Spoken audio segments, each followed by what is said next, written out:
श्री सच्चिदानंद सद्गुरु साईनाथ महाराज की जय।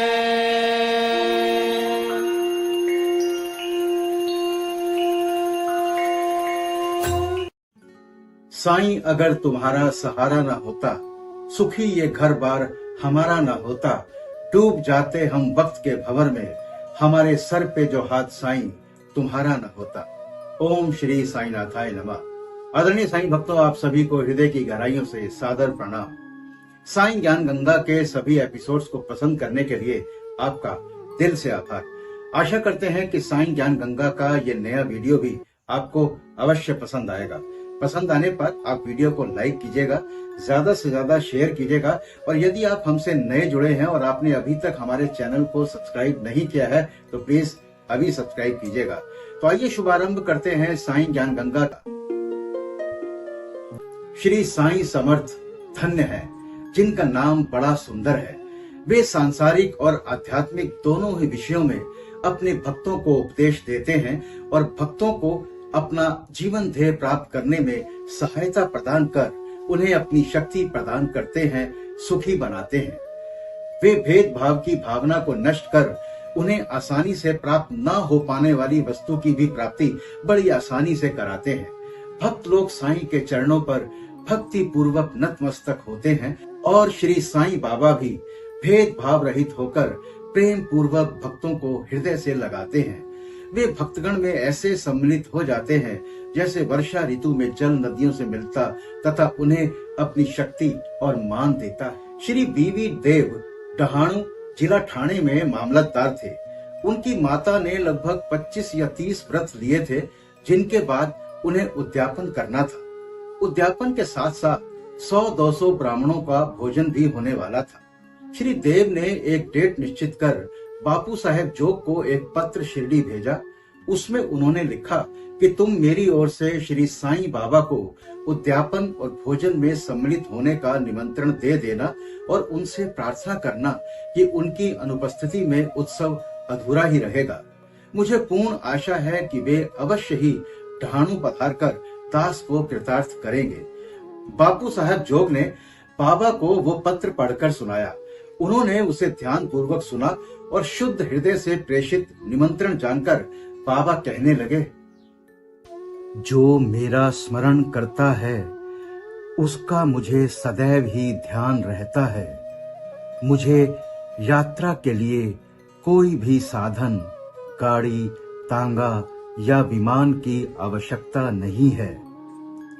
मुझे तो जो प्रेम से पुकारता है उसके सम्मुख मैं अविलंब ही प्रकट हो जाता हूँ। उसे एक सुखद पत्र भेज दो कि मैं और 2 व्यक्तियों के साथ अवश्य आऊंगा। जो कुछ बाबा ने कहा था, जोग ने श्री देव को पत्र में लिखकर भेज दिया। पत्र पढ़कर देव को बहुत प्रसन्नता हुई, परंतु उन्हें ज्ञात था कि बाबा केवल राहाता, रुई और नीम गांव के अतिरिक्त और कहीं भी नहीं जाते हैं। फिर उन्हें विचार आया कि बाबा के लिए क्या असंभव है। उनकी जीवनी अपार चमत्कारों से भरी हुई है। वे तो सर्वव्यापी हैं। वे किसी भी वेश में अनायास ही प्रकट होकर अपना वचन पूर्ण कर सकते हैं। उद्यापन के कुछ दिन पूर्व एक सन्यासी डहाणु स्टेशन पर उतरा, जो बंगाली सन्यासियों के समान वेशभूषा धारण किए हुए था। दूर से देखने में ऐसा प्रतीत होता था कि वो गौ रक्षा संस्था का स्वयंसेवक है। वो सीधा स्टेशन मास्टर के पास गया और उनसे चंदे के लिए निवेदन करने लगा। स्टेशन मास्टर ने उसे सलाह दी कि तुम यहाँ के मामलेदार के पास जाओ और उनकी सहायता से ही तुम यथेष्ट चंदा प्राप्त कर सकोगे। ठीक उसी समय मामलेदार भी वहां पहुंच गए। तब स्टेशन मास्टर ने सन्यासी का परिचय उनसे कराया और वे दोनों स्टेशन के प्लेटफॉर्म पर बैठे वार्तालाप करते रहे। मामलेदार ने बताया कि यहाँ के प्रमुख नागरिक श्री राव साहेब नरोत्तम सेठी ने धर्मार्थ कार्य के निमित्त चंदा एकत्र करने की एक नामावली बनाई है। अतः अब एक और दूसरी नामावली बनाना कुछ उचित सा प्रतीत नहीं होता। इसलिए श्रेष्ठकर तो यही होगा कि आप 2-4 माह के पश्चात पुनः यहाँ दर्शन दें। ये सुनकर सन्यासी वहां से चला गया और 1 माह पश्चात श्री देव के घर के सामने तांगे से उतरा। तब उसे देखकर देव ने मन ही मन सोचा कि वो चंदा मांगने ही आया है। उसने श्री देव को कार्यरत देखकर उनसे कहा, श्रीमान, मैं चंदे के निमित्त नहीं वरन भोजन करने के लिए आया हूँ। श्री देव ने सन्यासी से कहा, बहुत आनंद की बात है, आपका सहर्ष स्वागत है। सन्यासी कहने लगा, मेरे साथ 2 बालक और हैं। श्री देव ने सन्यासी से कहा, कृपया उन्हें भी साथ ले आइए। भोजन में अभी 2 घंटे का विलंब था, इसलिए श्री देव ने सन्यासी से पूछा, यदि आज्ञा हो तो मैं किसी को उनको बुलाने को भेज दूं। सन्यासी ने कहा, आप चिंता ना करें, मैं निश्चित समय पर उपस्थित हो जाऊंगा। श्री देव ने उन्हें दोपहर के समय पधारने की प्रार्थना की। ठीक 12 बजे दोपहर को वो सन्यासी अपने साथ 2 और को लेकर पहुंचे और भोज में सम्मिलित होकर भोजन करके वहां से तीनों चले गए। उत्सव समाप्त होने पर देव ने बापू साहब जोग को पत्र में उलाहना देते हुए बाबा पर वचन भंग करने का आरोप लगाया। जोग वो पत्र लेकर बाबा के पास गए, परंतु पत्र पढ़ने के पूर्व ही बाबा उनसे कहने लगे, अरे, मैंने वहां जाने का वचन दिया था तो मैंने उसे धोखा नहीं दिया। उसे सूचित करो कि मैं अन्य 2 व्यक्तियों के साथ भोजन में उपस्थित था, परंतु जब वो मुझे पहचान ही ना सका तब निमंत्रण देने का कष्ट ही क्यों उठाया था। उसे लिखो कि उसने सोचा होगा कि वो सन्यासी चंदा मांगने आया है, परंतु क्या मैंने उसका संदेह दूर नहीं कर दिया था कि 2 अन्य व्यक्तियों के साथ मैं भोजन के लिए आऊंगा, और क्या वे त्रिमूर्तियां ठीक समय पर भोजन में सम्मिलित नहीं हुई। देखो, मैं अपना वचन पूर्ण करने के लिए अपना सर्वस्व निछावर कर दूंगा। मेरे शब्द कभी असत्य नहीं निकलेंगे। बाबा के इस उत्तर से श्री जोग के मन में बड़ी प्रसन्नता हुई और उन्होंने पूर्ण उत्तर लिखकर श्री देव को भेज दिया। जब देव ने उत्तर पढ़ा तो उनकी आंखों से अश्रु धाराएं प्रवाहित होने लगी। उन्हें अपने आप पर बड़ा क्रोध आ रहा था कि मैंने व्यर्थ ही बाबा पर दोषारोपण किया। वे आश्चर्यचकित से हो गए कि किस तरह मैंने सन्यासी की पूर्व यात्रा से धोखा खाया, जो कि चंदा मांगने आया था, और सन्यासी के शब्दों का अर्थ भी ना समझ पाया कि अन्य 2 व्यक्तियों के साथ मैं भोजन को आऊंगा। इस कथा से विदित होता है कि जब भक्त अनन्य भाव से सद्गुरु की शरण में आता है, तभी उसे अनुभव होने लगता है कि उसके सब धार्मिक कृत्य उत्तम प्रकार से चलते और निर्विघ्न संपन्न होते रहते हैं। अब बात हेमाड पंथ के होली त्योहार पर भोजन समारोह की। यहाँ हम अब दूसरी कथा लेते हैं, जिसमें बतलाया गया है कि बाबा ने किस प्रकार चित्र के रूप में प्रकट होकर अपने भक्तों की इच्छा पूर्ण की। सन 1917 में होली पूर्णिमा के दिन हेमाड पंथ को एक सपना हुआ।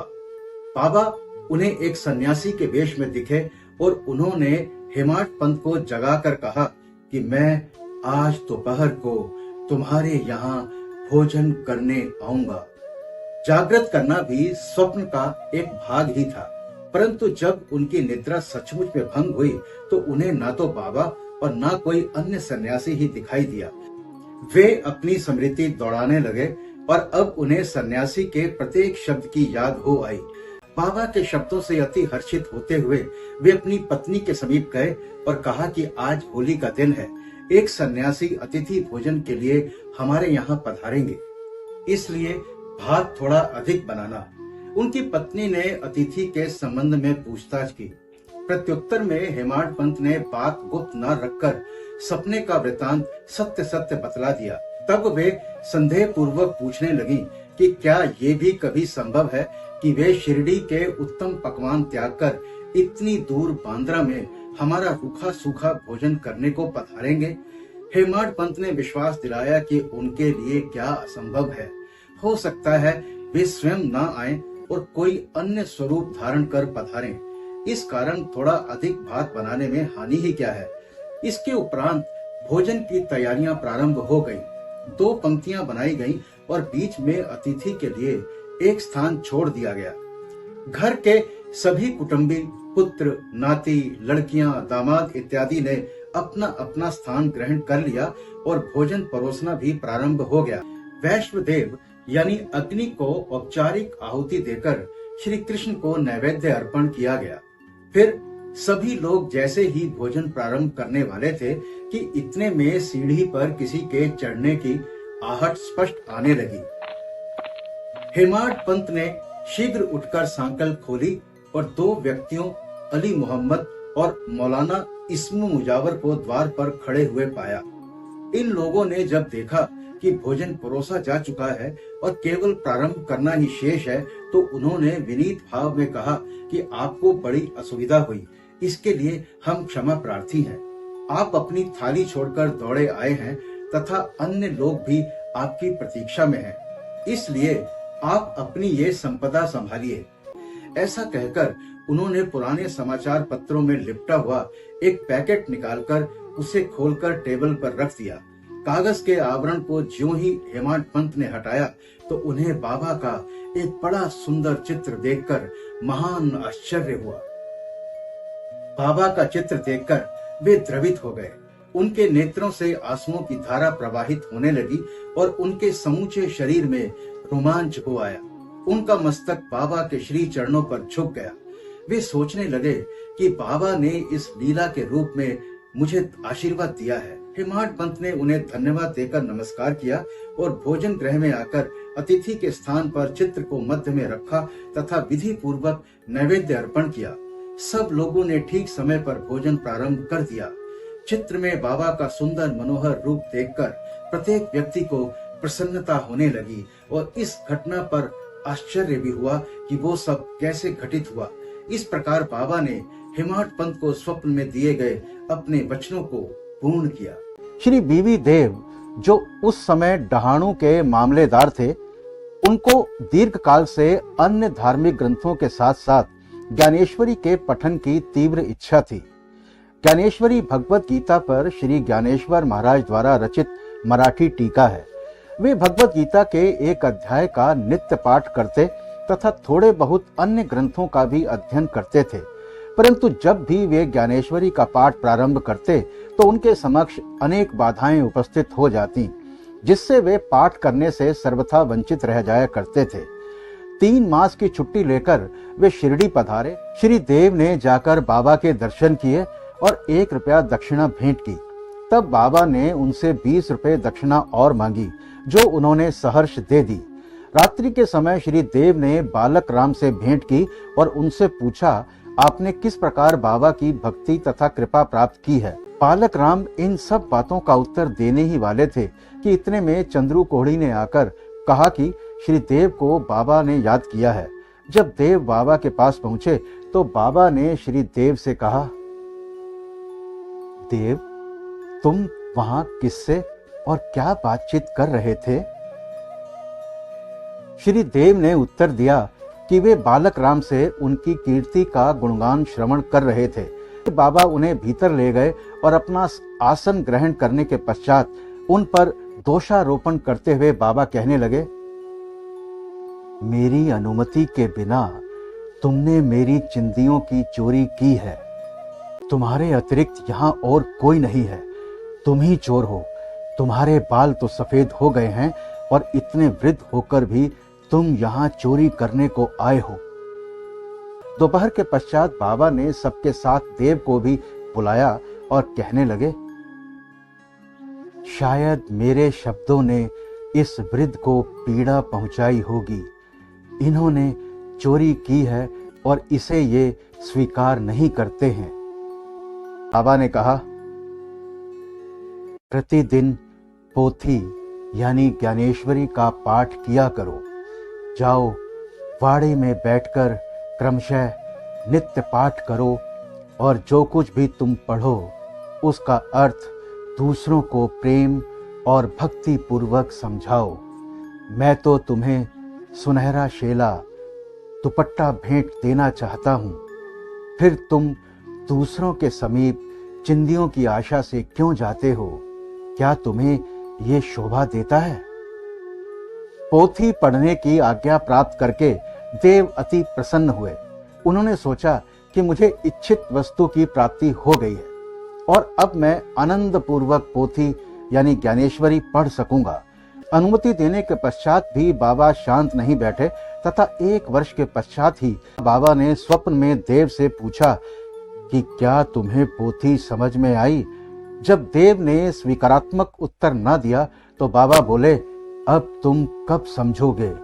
देव की आंखों से टप टप करके अश्रुपात होने लगा और वे रोते हुए बोले,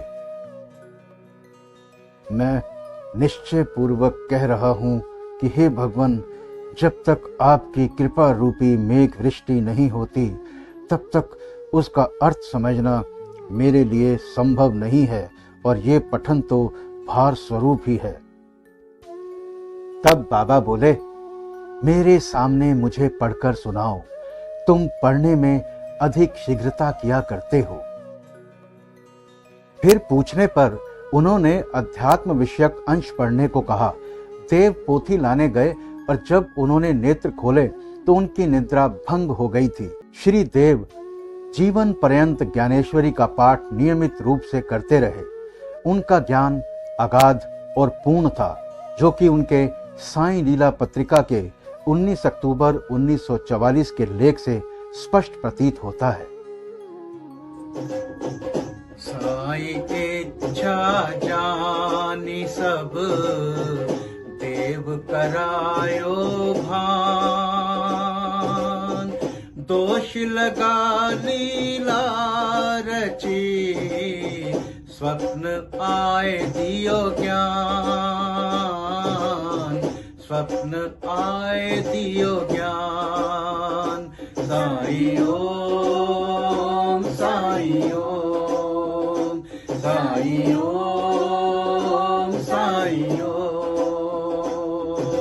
ओम साई श्री साई जय जय साई, ओम साई श्री साई जय जय साई, ओम साई श्री साई जय जय साई, ओम साई श्री साई जय जय साई, ओम साई श्री साई जय जय साई, ओम साई श्री साई जय जय साई। श्री साई सचरित्र का अध्याय यहाँ संपन्न होता है। आशा करते हैं कि ये वीडियो आपको अवश्य पसंद आया होगा। अगर ऐसा है तो वीडियो को लाइक कीजिएगा, ज्यादा से ज्यादा शेयर कीजिएगा और यदि आप हमसे नए जुड़े हैं और आपने अभी तक हमारे चैनल को सब्सक्राइब नहीं किया है तो प्लीज अभी सब्सक्राइब कीजिएगा।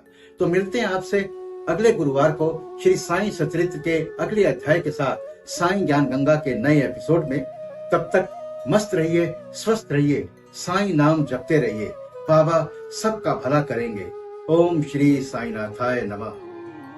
अनंत कोटि ब्रह्मांड नायक राजाधिराज योगी राज परे ब्रह्म श्री सच्चिदानंद सद्गुरु साईनाथ महाराज की जय।